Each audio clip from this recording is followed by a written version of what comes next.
Oh, don't worry.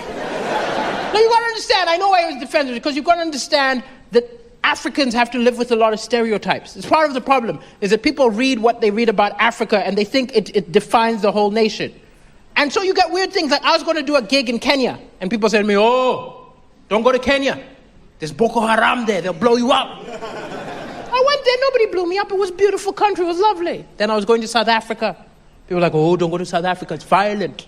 I went there, it wasn't violent, I was fine. I guess there was violence, none of it affected me, I was happy.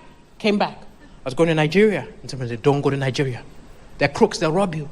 I went there, they were crooks, they robbed me.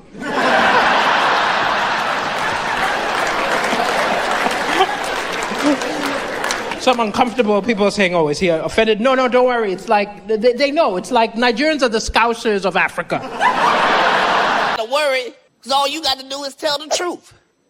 The truth is crazy enough, you ain't got to make up no shit. I'm gonna say something to you that sounds like a motherfucker made it up, and it's really in the news. The FBI, our FBI, the Federal Bureau of Investigation, said they don't know whose cocaine was at the White House.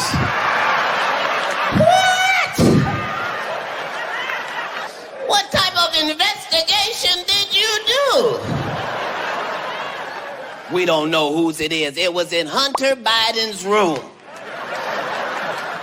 It said Hunter's blow on the bag. What do you mean, whose cocaine? As much as I get these hateful people messaging me, I will say this, that, you know, it's pockets of nutters. Pockets. Because I can say this, I've lived in 9 different countries, and by far the UK is the most accepting place I've ever lived. It is. Because most of you could not give a fuck. I would go so far as to say you hate each other more than foreigners. In a barbershop in Liverpool, someone actually said to me, you're black, at least you're not a Manc. And the racists you do have are lazy. You have lazy racists in the UK. Like, you know what destroyed the British National Party?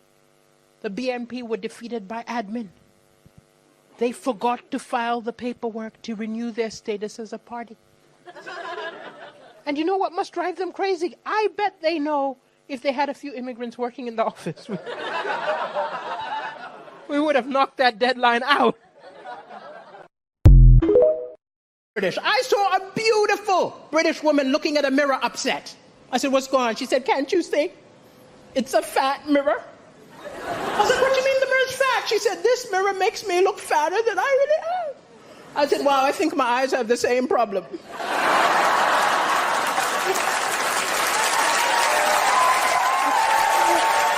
I was not mocking her. Don't be angry with me. It was a cultural misunderstanding. I'm from Africa. It's different. When we see someone overweight, we don't think go on a diet. We're more like, where did you get the food?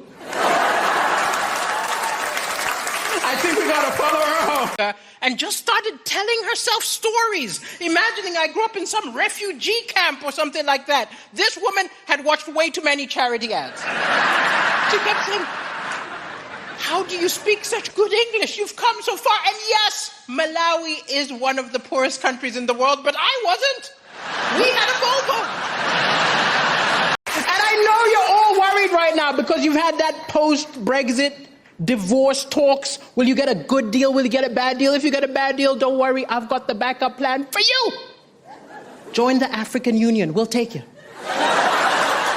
Think about it. Your money's been devalued. You had MPs fiddling expenses. You're practically African.